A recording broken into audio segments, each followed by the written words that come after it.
Hey, Daytona, y'all. Rob CWV here.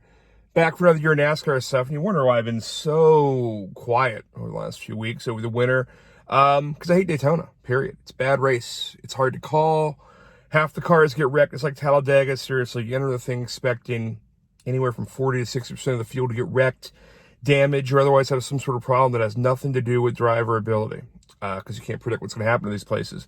So the randomness takes us out of Daytona. I don't like to bet it. I don't like to bet much of it. You've seen what's happened this weekend. Kind of got an inkling midweek this past week that the weather was going to kill us. And it kind of did. Moved ARCA. Trucks got to play on Friday. Xfinity's going to go tomorrow, Monday morning, 11A, with the Cup cars to follow mid-afternoon, I think to 3:30, 3 o'clock tip, something like that. So for our purposes, everything's thrown off. The usual windows for betting haven't been there. Good thing about Daytona is, if you wanted to bet, it usually got more bites at the information bubble, more practices, you got the duels, you got single car qualifying, and we missed out a lot of that information too. So I don't feel bad not sending out picks for Daytona. You know, last year we threw a few things out there, stumbled into a few winners. I don't like doing that.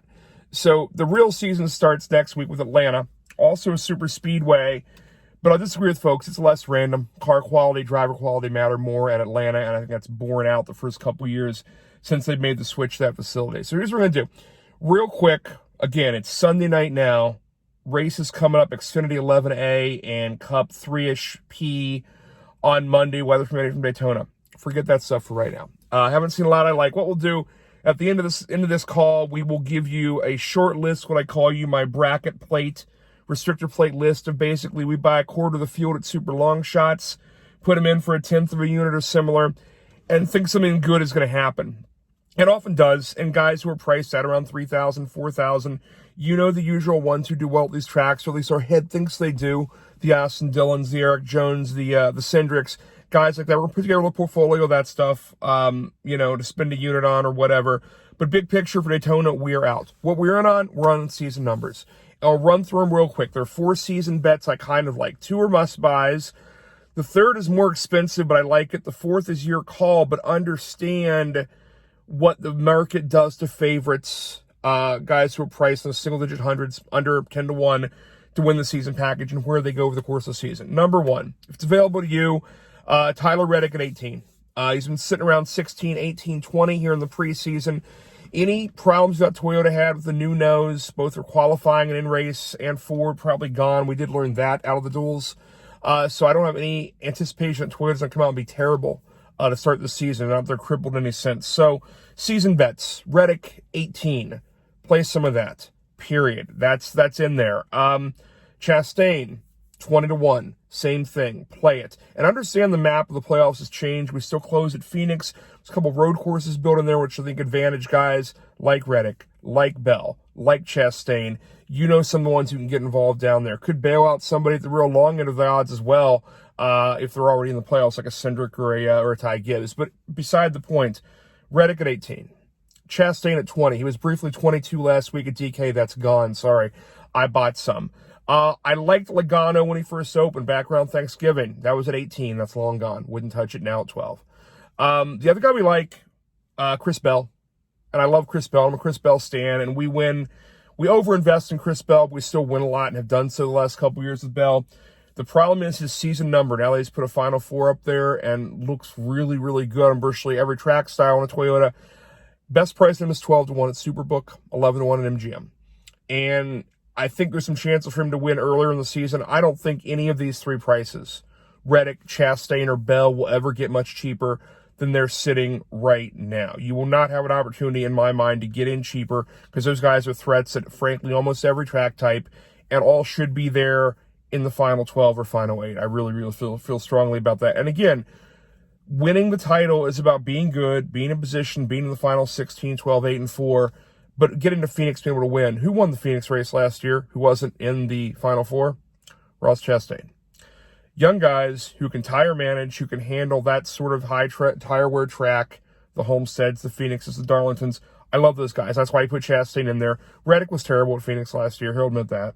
But he's a guy who's got a couple of road courses to keep him alive, even if he's flagging in the playoffs. And he could win as soon as like week 6 or 7 at COTA. So I like all those guys. I like Bell. 2 other things to look at. if you like Blaney, and I was short Blaney and the Fords all last year and kicked my ass at the end. I never gave you guys Blaney for many plays, either in season or to win the season. And Blaney came out at the end and obviously won the Cup. What you've got in the betting community is this real bifurcation as to what Blaney's worth. MGM, I believe, has him at 11-1. I believe Superbook also has him at 11 or 12-1. But there's some books who have him as short as 450 and 500. There's a lot of disagreement about this. If you want to have Blaney shares, buy them now at 12-1. I'm not telling you to buy them. I bought a few. It's not on my card, but it's kind of insurance. Because last year he came out of nowhere. And I look for Logano to be maybe in the same situation, a guy who can win late and win someplace like there if he's already close. So if you want Blaney, buy him now at 12 or 11. The only other guy out there that I'm interested in, and again, it's Storybook, it's what Netflix is telling us we should buy, but it's a guy who is good at every track type, was in the mix last year at Phoenix, and you swear he's going to get one, and he won't get any cheaper, and that's Hamlin. Hamlin's still out there at a few books at 800. If it's 800, I would nibble. I'm going to nibble. I will be in for, we'll say a little bit on Hamlin, half a unit, whatever. Because I think Hamlin 800, that will never get cheaper. And watch the way the prices behaved last year throughout the season. Remember, Byron came down from 16 or 18 to be one of the favorites all year and be in that final group. Larson was pretty much 600 all year and never moved off of that. At the end of the season, middle of the season, Larson was always 600. Hamlin, even when he was bad early season, before he got a win, he never really got cheaper than 800-900 without, bonuses, coupons, all that nonsense. If you want Hamlin, he's 800 a couple places. At most places, he's 700. So if you want Hamlin, I'm buying a little bit of Hamlin. The wife is really into Shingrix and Mavis Tire and Battery, or Mavis, or Denny doesn't even know from week to week what that is. But buy the three up top. Buy Blaney at 12 if you want some insurance. You will never get Hamlin cheaper than 800. We'll see what his season does. But he could win real early at a Richmond or a Martinsville or something and lock in and then just be prepping for the playoffs the rest of the way. Beyond that, not much to see. Xfinity, I've got nothing right now that I'm in love with.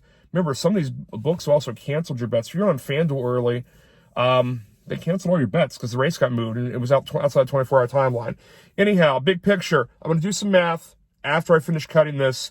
And to my other hand, left hand, you're going to see a stack of the Ys I like for a little portfolio for Daytona at 3 o'clock on Monday. Long shots, we package them. I'd like to buy a bunch of them to have them pay 8 or 10 to 1 combo because usually somebody outside wins, unless it's Denny, and he can't get Denny cheap anymore for this race anyway. He's won a couple times. They moved him down sub 1,000 to win Daytona. So anyhow, I like a stack of Daytona winners.